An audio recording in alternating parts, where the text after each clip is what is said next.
Chaque citoyen doit se sentir responsable du devenir de l'ensemble dont il est solidaire et répondre à sa propre conscience. Ai-je fait ce que je devais? Me suis-je forcé de faire mieux chaque jour? Félix Houphouët-Boigny.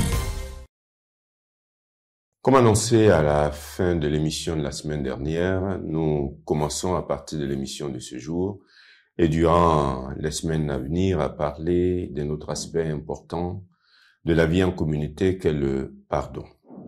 Ce thème, il faut le dire, n'est pas nouveau dans cette émission parce que nous en avons déjà un peu parlé lorsque nous abordions certains thèmes par le passé. Mais son importance est telle que nous avons décidé de le présenter de façon plus structurée, dans la droite ligne de ce que nous avons déjà dit sur ce thème.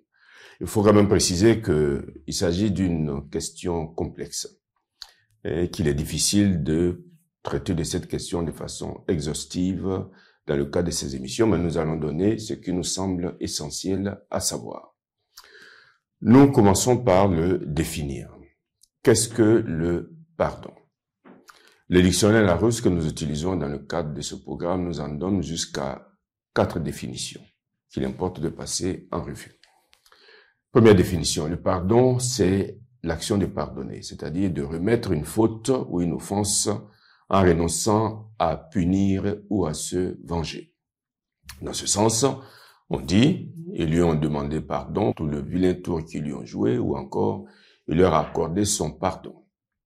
Deuxième définition, le pardon, c'est une formule de politesse pour s'excuser, ou faire répéter ce qu'on n'a pas entendu ou compris.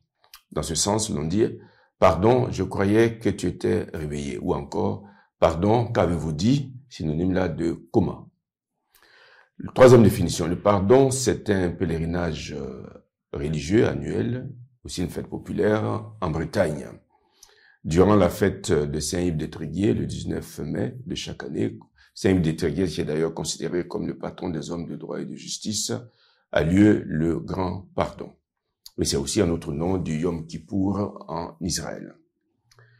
Quatrième définition, le pardon, de façon familière, est une formule pour souligner la pensée, pour appuyer une contradiction.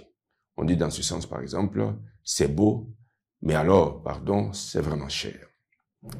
Quels sont les noms associés au pardon? Les noms associés au pardon sont absolution, bienveillance, bonté, charité, générosité, humanité, indulgence, magnanimité, pitié, rachat, rédemption, réhabilitation, rémission, salut, clémence, longanimité, mansuétude et miséricorde. S'agissant des adjectifs, on trouve par exemple clément, compréhensif, généreux, humain, indulgent, magnanime. Quant au verbe, on a absurde, effacer, excuser, oublier, pardonner. Le mot pardon a donné naissance aux expressions suivantes. Faire grâce, fermer les yeux sur, ne pas vouloir la mort du pécheur, passer l'éponge, passer sur quelque chose, tenir quitte, trouver grâce auprès d'eux, trouver grâce aux yeux d'eux. Il y a même une expression familière qui est la suivante, fumer le calumet de la paix. Parmi les 4 sens, 4 définitions du mot pardon que nous avons indiquées, la définition que nous retenons dans le cadre de cette émission est la première, à savoir la rémission volontaire de la faute commise ou de l'offense faite. La semaine prochaine, nous commencerons à parler de cette rémission volontaire de la faute commise ou de l'offense faite en détail.